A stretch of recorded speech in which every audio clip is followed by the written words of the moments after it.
પંચતત્વોથી બનેલા માનવ શરીર પર પહેરવામાં આવતી તમામ વસ્તુઓ મહત્વની હોય છે અને સાથે જ શરીરને ખોરાક પણ મહત્વનો હોય છે. ત્યારે પછી કોઈ ધાતુ હોય, રત્ન હોય કે કોઈ પણ માળા હોય, ત્યારે આ છોડમાં પણ એન્ટીવાયરસ ગુણધર્મો ધરાવતો હોવાના કારણે વાયરસ સંબંધિત બીમારીઓમાં ઉપયોગી છે. ઉપરાંત આ છોડ ત્વચાની સંભાળ, આયુર્વેદિક સૂપ, ચા અને પૌષ્ટિક વાઇન બનાવવામાં પણ અનન્ય રીતે ઉપયોગી છે. ત્યારે ચાલો જાણીએ વિગતે.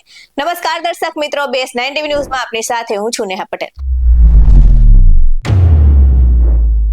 વૈજયંતીની માળા અથવા તો મોતીના પ્લાન્ટ તરીકે ઓળખાતા છોડને સાદી ભાષામાં કાવડો કહેવામાં આવે છે. અને આ છોડ ફૂલ ખીલ્યા પહેલા જ તેની ઉપર કડી ચૂંટી લઈને તેને સૂકવીને તેમાંથી માળા બનાવવામાં આવે છે, જેને વૈજયંતીની માળા કહેવામાં આવે છે.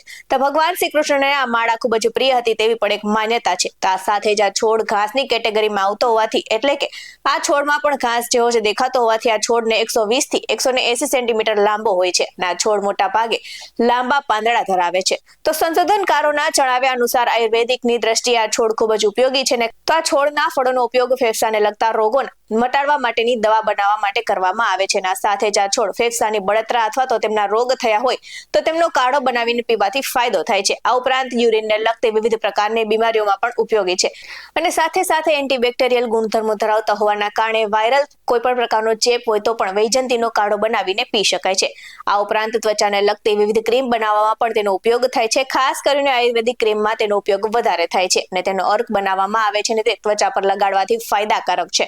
તો આ છોડનું સૂપ બનાવીને પીવું ખૂબ જ સારું માનવામાં આવે છે, કારણ કે તેમાં ખૂબ જ પ્રમાણમાં ન્યુટ્રિશન હોવાના કારણે શરીર માટે ફાયદાકારક છે. તો ખાસ વાત તો એ છે કે તેમાંથી વાઇન અને ટી બનાવવામાં આવે છે અને ખાસ કરીને ફ્લેવોનોઇડ અને વિટામિન્સ ખૂબ જ સારા પ્રમાણમાં જોવા મળે છે, જેના કારણે તેમાંથી ચા બનાવીને પીવાથી શરીરને ઘણા બધા ફાયદાઓ થાય છે.